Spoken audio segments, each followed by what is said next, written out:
চারপাশে ফসলি জমি, বসতবাড়ি, তার মাঝেই ইট পোড়ানোর বিশাল কর্মযজ্ঞ। ইট প্রস্তুত ও ভাটা স্থাপন নিয়ন্ত্রণ আইন ২০১৩ অনুযায়ী আবাসিক এলাকা, সিটি কর্পোরেশন, পৌরসভা, বাণিজ্যিক এলাকা, কৃষি জমিসহ পরিবেশের ক্ষতি হয় এমন এলাকায় ইটভাটা স্থাপন করা যাবে না। আইনকে বৃদ্ধাঙ্গুলি দেখিয়ে পরিবেশ অধিদপ্তরের ছাড়পত্র ছাড়াই বছরের পর বছর ময়মনসিংহ সিটি কর্পোরেশন এলাকা ও আশেপাশে ইটভাটায় পোড়ানো হচ্ছে ইট।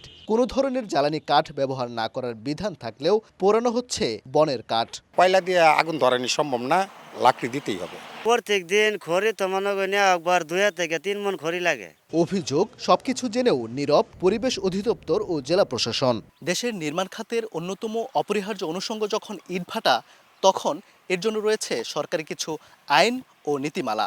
কিন্তু ময়মনসিংহ সিটি কর্পোরেশনের সীমানার ভেতরে কোনো নিয়মনীতির তোয়াক্কা না করেই দিব্যি দাঁড়িয়ে আছে এই ইটের ভাটাগুলো। এতদিন ক্ষমতাসীন আওয়ামী লীগের নেতাকর্মীদের হস্তক্ষেপ থাকলেও এখন কাদের নিয়ন্ত্রণে আছে এই ইটভাটাগুলো, সেটি এখন প্রশ্ন উঠেছে জনমনে।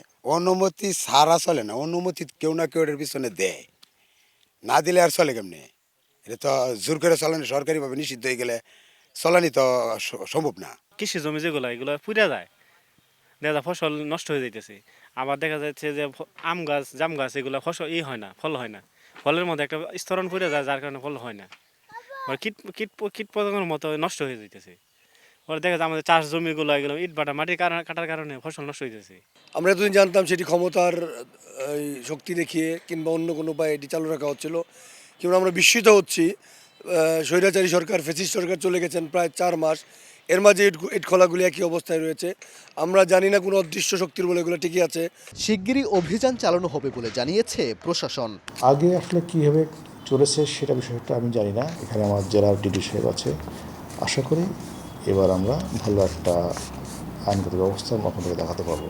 পরিবেশ অধিদপ্তর আমার কাছে ম্যাজিস্ট্রেট চেয়েছে, আমি সাথে সাথে পরিবেশ অধিদপ্তরকে ম্যাজিস্ট্রেট নিয়োগ করেছি এবং আমার বক্তব্য ক্লিয়ার। আমি কোনো অবৈধ ইটভাটা ময়মনসিংহ শহরে থাকুক, এটা আমি চাই না। পরিবেশ অধিদপ্তরের তথ্য মতে ময়মনসিংহ সিটি কর্পোরেশন এলাকা ও সীমানা ঘেঁষে ইটভাটা রয়েছে 13টি, যার কোনোটিরই নেই অনুমোদন। এছাড়া জেলায় 3 শতাধিক ইটভাটার মধ্যে পরিবেশের ছাড়পত্র রয়েছে মাত্র 43টির।